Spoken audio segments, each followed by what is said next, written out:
ईमानदार के शोनो हदीसे, ईमानदार के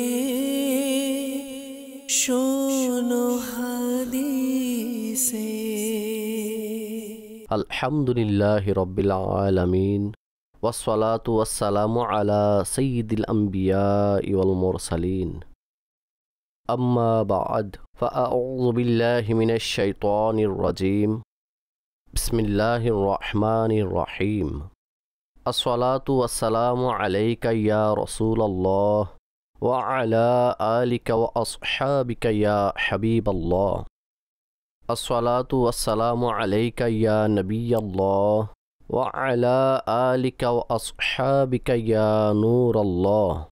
हुजूर नबी पाक सल्लल्लाहु ताआला अलैहि व आलिहि ওয়াসাল্লামের महत्वपूर्ण इरशाद হচ্ছে, যে ব্যক্তি আমার উপর প্রত্যেক দিন 1000 বার দুরুদে পাক পড়বে সে ততক্ষণ পর্যন্ত ইন্তেকাল করবে না যতক্ষণ পর্যন্ত জান্নাতে সে তার নিজের স্থান দেখে না নিবে। সল্লু আলাল হাবিব সাল্লাল্লাহু তাআলা আলা মুহাম্মদ সাল্লাল্লাহু আলাইহি ওয়াসাল্লাম। প্রিয় ইসলামী ভাইয়েরা ও মাদানী চ্যানেলের দর্শকবৃন্দ, আমরা আবারও আমাদের অনুষ্ঠান দরসে হাদিস শরীফে আপনাদেরকে সুস্বাগতম জানাই। সওয়াব অর্জনের উদ্দেশ্যে বয়ান শ্রবণ করার পূর্বে ভালো ভালো নিয়ত অন্তর্ভুক্ত করে নিন, কেননা ফরমানে মুস্তাফা সাল্লাল্লাহু তাআলা আলাইহি ওয়া আলিহি ওয়াসাল্লাম, নিয়াতুল মুমিনি খায়রুম মিন আমালিহি, মুমিনের নিয়ত তার আমল অপেক্ষা উত্তম। মাদানী চ্যানেলের দর্শক, আজকের পর্বে যে হাদিসে মুবারাকার উপর আলোচনা করতে যাচ্ছি অত্যন্ত গুরুত্ববহ, আর যদি তার উপর আমরা আমল করি তো ইনশা আল্লাহুল আজিজ এক সুন্দর জীবন অতিবাহিত করে দুনিয়া থেকে যেতে পারব। আল্লাহ তাবারক ওয়া তাআলার সর্বশেষ নবী, আল্লাহ পাকের মাহবুব ইমামুল আম্বিয়া মুহাম্মদে মুস্তাফা সাল্লাল্লাহু তাআলা আলাইহি ওয়া আলিহি ওয়াসাল্লামের ইরশাদে পাক হচ্ছে, আমার হুজুর নবী পাক সাল্লাল্লাহু আলাইহি ওয়াসাল্লাম ইরশাদ করেছেন, মাসালুল জালিসিস সালিহ ওয়াসসু কা হামিলিল মিসকি ওয়া নাফিখিল কির। ইরশাদ করেন, সৎ সঙ্গী অর্থাৎ সৎ বন্ধু ওই ব্যক্তি যে সৎ মানুষ তার সংস্পর্শের প্রভাব রয়েছে। ভালো সঙ্গীর সংস্পর্শ এবং খারাপ সঙ্গীর সংস্পর্শ। খারাপ সঙ্গীর যে উদাহরণ তা কস্তুরী বিক্রেতা এবং কামারের দোকানে লোহা প্রজ্বলনকারীর ন্যায়। আর অতপর এই উভয় ব্যক্তি সম্পর্কে ইরশাদ করেছেন, ফাহামিলুল মিস্ক ইম্মা আইয়ুহজিয়াকা ওয়া ইম্মা আন তাবতাআ মিনহু ওয়া ইম্মা আন তাজিদা মিনহু রিহান তাইয়্যিবা।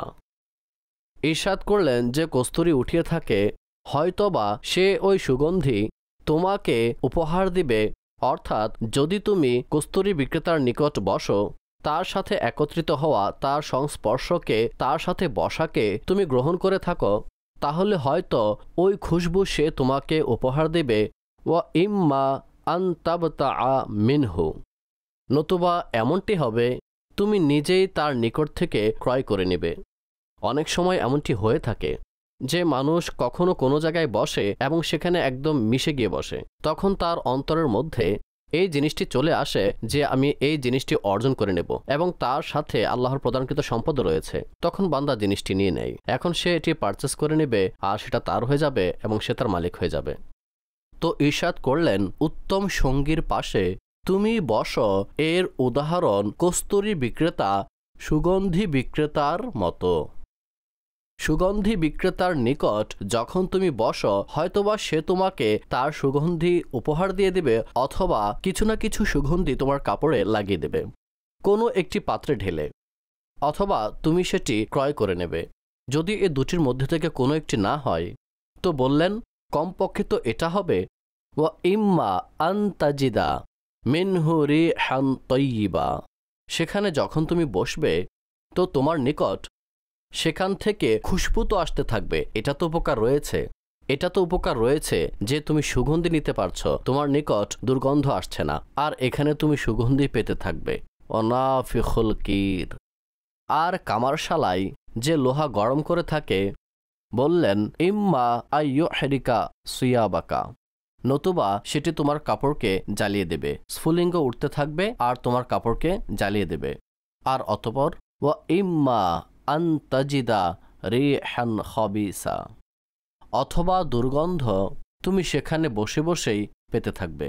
দুটির মধ্য হতে কোনো একটি হয়ে থাকবে, অথবা দুটোই হতে পারে, দুর্গন্ধ আসছে আর সাথে কাপড়ও চলে গেল, অথবা কাপড় পড়ে গেল আর নাকের উপর মাস্ক লাগানো ছিল তখন দুর্গন্ধ লাগেনি, অথবা দুর্গন্ধ আসছিল কিন্তু কাপড় পড়ে যাওয়া থেকে রক্ষা পেয়ে গেল। দুটির মধ্য হতে একটি হবে, অথবা দুটোর মধ্যে দুটোই হতে পারে, যে দুটোই পাওয়া যাচ্ছে। তো এই হাদিসে মোবারাকার মধ্যে একজন উত্তম সঙ্গী এবং মন্দ সঙ্গীর উদাহরণ দেওয়া হয়েছে।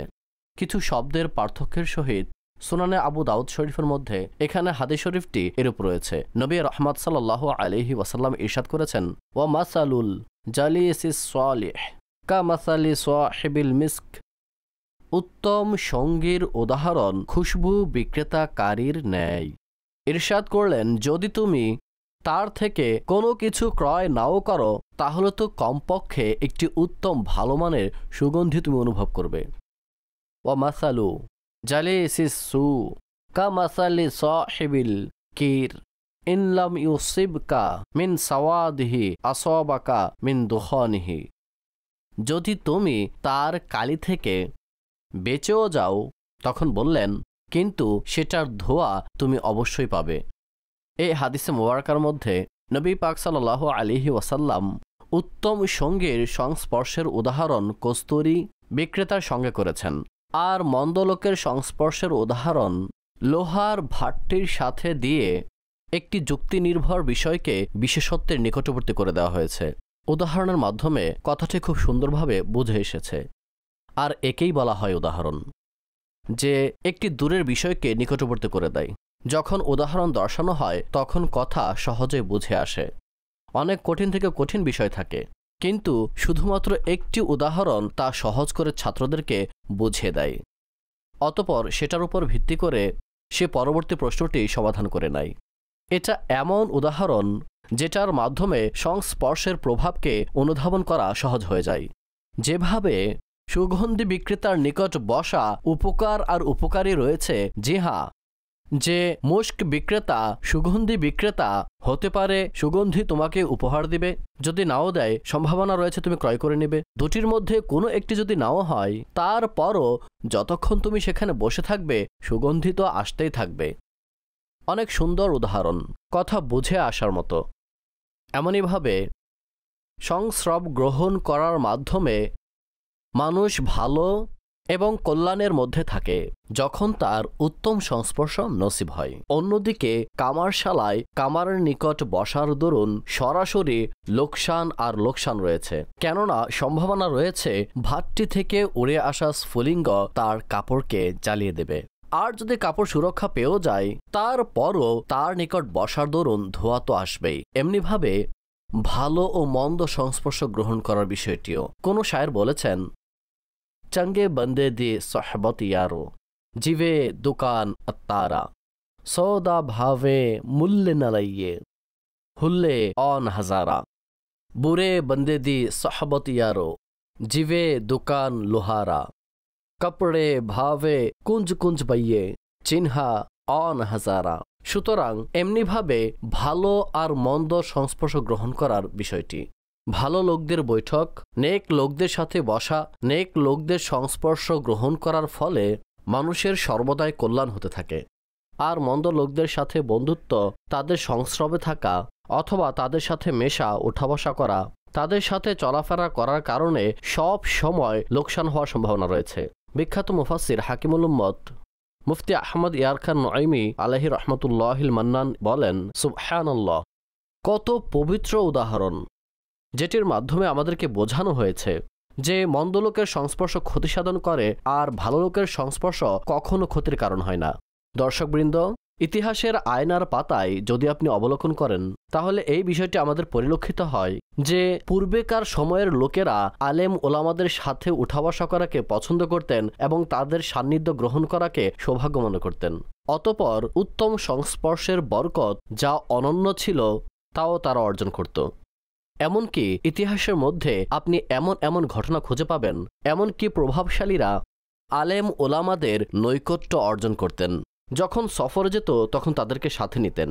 উদাহরণস্বরূপ হজের সফরের জন্য এক ব্যক্তি যখন যেতে চাইল, তখন হজরত হাতিমা আসাম রহমতুল্লাহ তাআলা আলাইহির খিদমতে উপস্থিত হলেন এবং নিজের সঙ্গী করে নিয়ে যাওয়ার জন্য তাকে বললেন যেন নেক লোক সাথে থাকে, যাতে করে আমি তার সংস্পর্শে থাকব এবং প্রতিটি পদক্ষেপে সে আমার সংশোধন করতে থাকবে, আমাকে বলতে থাকবে, আর আমার সংশোধন হতে থাকবে, সে নেকির পথ দেখাবে এবং গুনাহ থেকে বাঁচাতে থাকবে, যেন মকবুল হজ সম্পন্ন করে আমি ফিরে আসতে পারি। পূর্বের সময়ে তাদের এমন মনমানসিকতা ছিল, কিন্তু বর্তমান সময়ে সংস্পর্শের যে অর্থ তা অনেকটা চেঞ্জ হয়ে গেছে।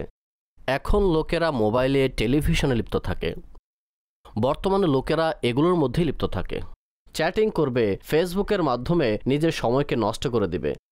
বিভিন্ন মাধ্যম যা ইন্টারনেটে রয়েছে তা ব্যবহার করবে, ইউটিলাইজের মধ্যে নিয়ে আসে। মোবাইলে আলাপ আলোচনা করতে থাকে, হোয়াটসঅ্যাপে মেসেজিংয়ের মধ্যে নিজের মূল্যবান সময় নষ্ট করে থাকে। আর সংস্পর্শ অর্জনের যে সমস্ত মাধ্যম রয়েছে এগুলোর মাধ্যমে একজন অপরজনের সাথে যোগাযোগ রাখে। এই রকমের অবস্থা, এরকম পরিবেশ সৃষ্টি হয়েছে। এগুলো ছাড়াও অন্য আরেকটি সংস্রব রয়েছে যা শুধু একতরফা, সেটা হচ্ছে টিভি। বিভিন্ন ধরনের প্রোগ্রামস দেখে, FM রেডিও তা শুনে, অথবা DVD মুভিজ এবং এরকম আরও অনেক সংস্রব রয়েছে যেগুলো একতরফা। ওই এক ধরনের সংস্রব গ্রহণ করতে লাগলো। আজ লোকেরা এগুলোর মধ্যেই নিজের মূল্যবান সময়ের অনেকটা ব্যয় করে দিচ্ছে। মনে রাখবেন, সংস্পর্শ সরাসরি হওয়াটাই উত্তম, অর্থাৎ ফেস টু ফেস, নিকটে গিয়ে যেন নেওয়া হয়, যদিও সেটা অন্য কিছুর মাধ্যমে হয়। যাই হোক, এগুলোর একটি প্রভাব হয়ে থাকে। যদি বন্ধুত্ব ভালো হয়, সংস্পর্শ ভালো হয়, যা আপনি দেখছেন, মনে করুন মাদানী চ্যানেলই অন করে দেখছেন এবং প্রোগ্রামসমূহ দেখছেন, কোরআনের কথা শুনছেন, হাদিসে মুস্তাফা শুনছেন, দর্শে হাদিস শ্রবণ করছেন, এটাও একটি মাধ্যম। কেননা ভালো সংস্পর্শ মানুষের উপর ভালো প্রভাব ফেলে। যতক্ষণ পর্যন্ত সংস্রবে থাকে, একটি সংযোগ থাকে, ওই বিষয়টির সাথে বান্দার একটি সম্পর্ক স্থাপন হয়ে যায়, আর ওই বিষয়ের খেয়াল অন্তরে চলতে থাকে। আমিও নেককার হয়ে যাব, আমিও উত্তম সংস্পর্শ গ্রহণ করব, আমিও দিনী কাজসমূহে অংশগ্রহণ করব, আমিও নামাজি হয়ে যাব, আমার সম্পদের যে জাকাত রয়েছে আমি তা আদায় করব। যদি হজ ফরজ হয়ে থাকে তো নিঃসন্দেহে বান্দা নিয়ত করে থাকে, কেননা সংস্পর্শের প্রভাব রয়েছে। উত্তম সংস্রব মানুষের উপর গভীর রেখাপাত করে। এমনিভাবে মন্দ সংস্রব এটাও মানুষের উপর অনেক বেশি প্রভাব বিস্তার করে থাকে। ধর্মপরায়ণ বন্ধু গ্রহণ করার উৎসাহ দেওয়া হয়েছে। হজরত ওমর ফারুক আজম রাদিয়াল্লাহু তাআলা আনহু বলেন, সৎ বন্ধুর সন্ধানী হও। তারা অভিজ্ঞ ব্যক্তিবর্গ ছিলেন, তারা জীবন অতিবাহিত করেছেন, জ্ঞান মুস্তাফা জানে রহমত থেকে অর্জন করেছেন, নেক লোক ছিলেন, সফল ব্যক্তিত্ব ছিলেন। তারা ওই সমস্ত ব্যক্তি যাদের নিকট জান্নাতের সনদ ছিল। মুস্তাফা জানে রহমত তাদেরকে দুনিয়াতেই, তাদের জীবদ্দশাতেই তিনি ইরশাদ করে দিয়েছিলেন, তুমি জান্নাতি। দুনিয়া দেখেছেন, দিনের নিয়ম নীতিমালা পড়েছেন, নিয়ম নীতিমালার উপর আমল করেছেন, লোকদের সাথে যোগাযোগ রেখেছেন, ব্যবস্থাপনাকে নিয়ন্ত্রণ করেছেন, আদায় করেছেন, আরও অনেকগুলো কার্যাবলী যা তাদের দায়িত্বের অন্তর্ভুক্ত ছিল, আর তা সম্পাদন করে গিয়েছেন এবং সাকসেসফুল লাইফ অতিবাহিত করে গিয়েছেন। তারাই ওই অভিজ্ঞতা সম্পন্ন ব্যক্তিত্ব যারা আমাদেরকে জ্ঞান দিয়েছেন। আর তিনি কি বলেছেন? তিনি বলেন, সৎ বন্ধু সন্ধান করো আর তাদের সান্নিধ্যের মধ্যে জীবন অতিবাহিত করো, কেননা সৎ বন্ধুরা খুশির সময় সৌন্দর্য হয়ে থাকে আর মুসিবতের সময় আশ্রয়।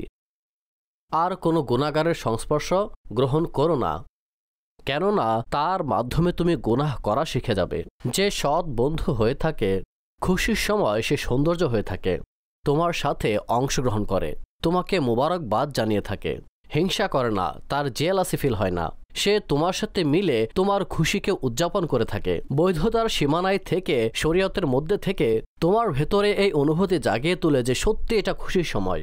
আর খুশি কিভাবে আমরা উদযাপন করব সেই পদ্ধতি বলে দেয়। তখন আপনার খুশি দ্বিগুণ হয়ে যায়।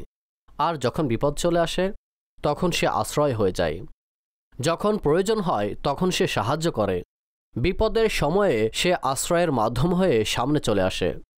আর যে মন্দ লোক, গুনাহগার ব্যক্তি, তার সংস্পর্শ গ্রহণ করার দ্বারা বলা হয়েছে গুনাহ করাই শিখে যাবে। নবী পাক সাল্লাল্লাহু আলাইহি ওয়াসাল্লাম ইরশাদ করেছেন, বললেন, মন্দ সঙ্গী থেকে বেঁচে থাকো, মন্দ বন্ধু থেকে বাঁচো, খারাপ সঙ্গী থেকে বাঁচো, কেননা তুমি তার মাধ্যমে পরিচিতি লাভ করবে। কারণ যেরূপ লোকদের পাশে মানুষ বসে থাকে, তার উঠা বসা হয়ে থাকে, লোকেরা সেরূপই তাদের মতোই নিজেদের চিন্তা ভাবনাকে বানিয়ে নেয়।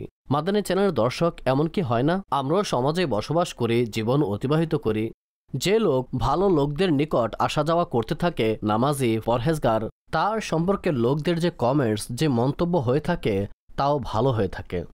আর যে লোক মন্দ লোকের সংস্পর্শে বসে, মদখোর জোয়ারি লোকদের পাশে বসে, এমন লোক যারা ঝগড়া করে থাকে, লোকদের হকসমূহ নষ্ট করে থাকে, যারা অপরাধে লিপ্ত থেকে জীবন অতিবাহিত করে, যখন ওই সমস্ত লোকদের পাশে বসা ব্যক্তিকে দেখা হয়, তখন কমেন্টস চেঞ্জ হয়ে যায়, তাদের মন্তব্য পরিবর্তন হয়ে যায়।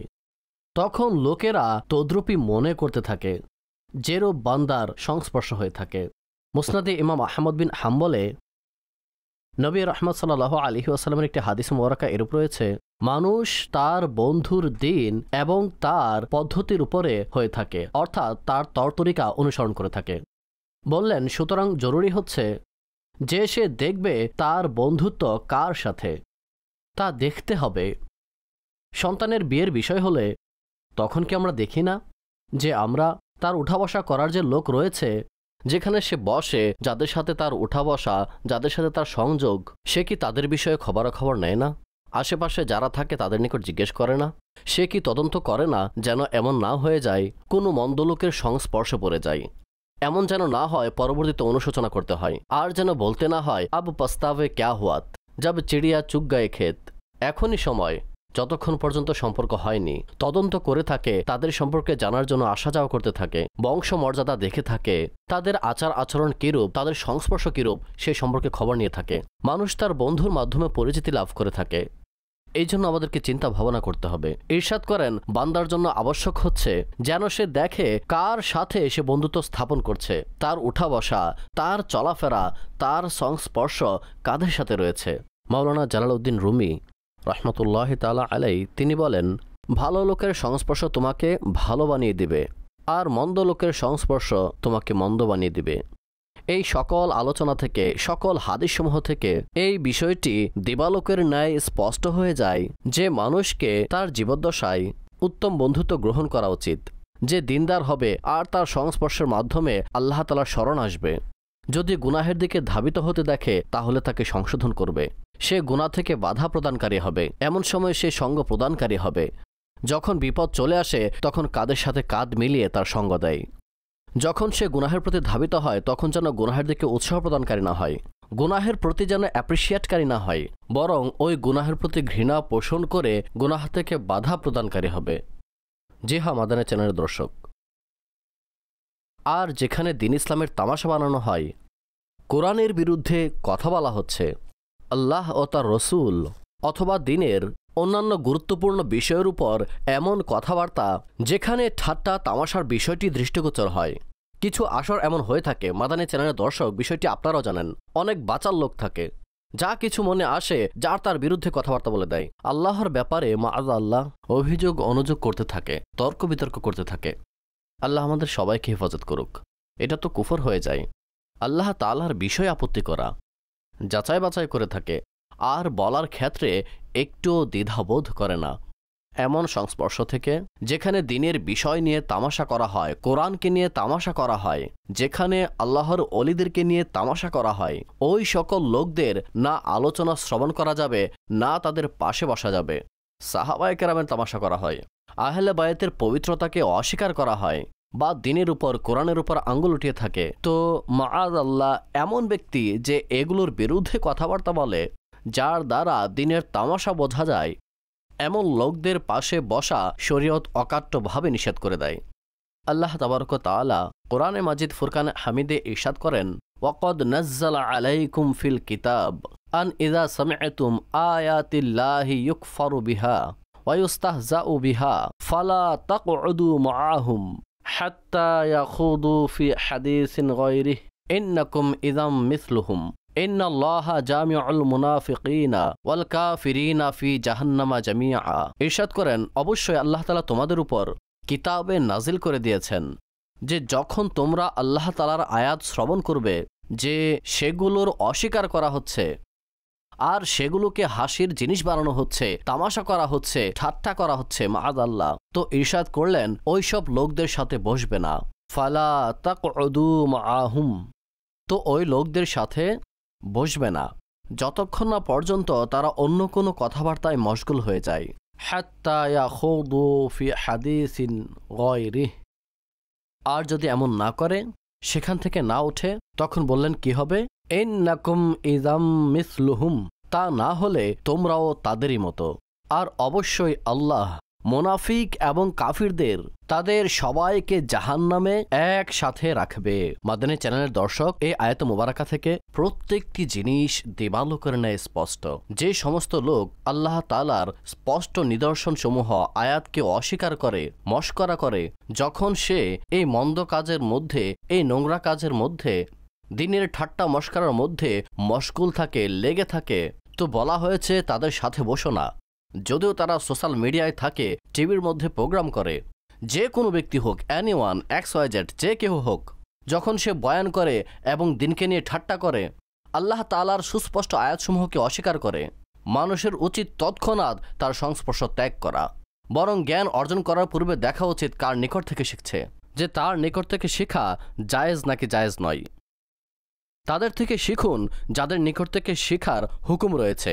এমন জ্ঞানী ব্যক্তি যাদের অন্তরে আল্লাহর মহাব্বত রয়েছে, ওই সমস্ত আশিকানে রসুল, রসুলুল্লাহর মহাব্বত রয়েছে, নবীর সকল সাহাবী এবং আহলে বাইতের মহাব্বত, কোরআনের মহাব্বত তাদের অন্তরের মধ্যে বিদ্যমান থাকে। সহি শুদ্ধ আকীদা সম্পন্ন লোক, তাদের পাশে বসুন, তাদের থেকে দিন শিখুন, সেটারই হুকুম দেওয়া হয়েছে।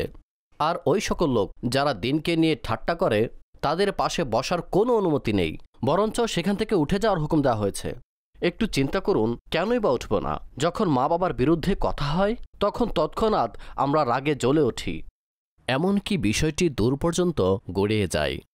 তাহলে কি আল্লাহ আর রসুল এবং দ্বীনের মহাব্বত মা বাবার থেকে কম? এমনটি কখনোই হতে পারে না। আমাদের ঈমান তো পরিপূর্ণ তখনই হবে যখন আল্লাহ ও তার রসুলের মহাব্বত আমাদের অন্তরে সকল কিছুর চাইতে অধিক হবে। মুস্তাফা জানে রহমত স্বয়ং ইরশাদ করেন, তোমরা ততক্ষণ পর্যন্ত পরিপূর্ণ মুমিন হতে পারবে না যতক্ষণ পর্যন্ত তোমাদের অন্তরে আমার ভালোবাসা তোমাদের পিতামাতা, সন্তান, সন্ততি এবং সকল লোকের চাইতে অধিক না হয়ে যাবে। এই জন্য মাদানী চ্যানেলের দর্শক, আমাদের ঈমানের চাহিদা, আমাদের দ্বীন এবং ইসলামের চাহিদা এটাই যে এমন বৈঠক থেকে তৎক্ষণাৎ উঠে যাওয়া। কোরআনে পাকে অন্যত্র আল্লাহ তাআলা ইরশাদ করেন, وَإِذَا رَأَيْتَ الَّذِينَ يَخُوضُونَ فِي آيَاتِنَا فَأَعْرِضْ عَنْهُمْ حَتَّى يَخُوضُوا فِي حَدِيثٍ غَيْرِهِ وَإِمَّا يُنْسِيَنَّكَ الشَّيْطَانُ فَلَا تَقْعُدْ بَعْدَ الذِّكْرَى مَعَ الْقَوْمِ الظَّالِمِينَ। আর হে শ্রবণকারী, যখন তোমরা দেখবে আমার আয়াতের বিরুদ্ধে অবস্থান নিয়েছে, তখন তাদের থেকে মুখ ফিরিয়ে নাও যতক্ষণ না অন্য কথায় মশগুল হয়ে যায়। আর যখন কখনো তোমাদেরকে শয়তান ভুলিয়ে দেয়, তখন স্মরণ আসতেই জালিমদের নিকট বসো না। অর্থাৎ যখনই স্মরণে আসে তৎক্ষণাৎ উঠে যাও, ওখানে বসে থেকো না, নতুবা মুসিবত তাদের উপর আসবে, তোমাদের উপরও আসবে। আর যদি এমনটি না করো, তাহলে তোমরাও তাদেরই মতো হয়ে যাবে, তাদেরই অনুগামী হয়ে যাবে। এই জন্য মাদানী চ্যানেলের দর্শক, এটা খুবই সেন্সিটিভ বিষয়। দ্বীনের বিষয়ে ততক্ষণ কথা বলবেন না যতক্ষণ না ইলম না থাকে।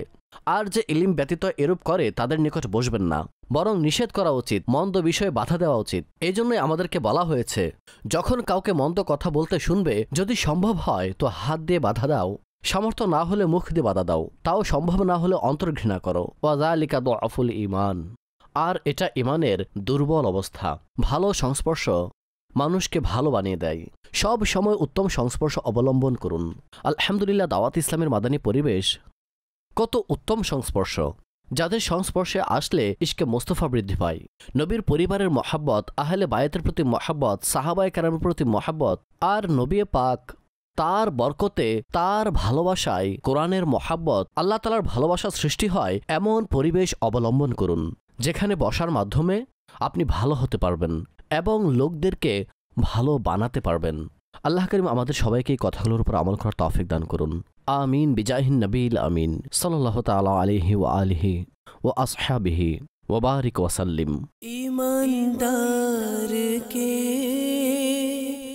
शोनो हदीसे, ईमानदार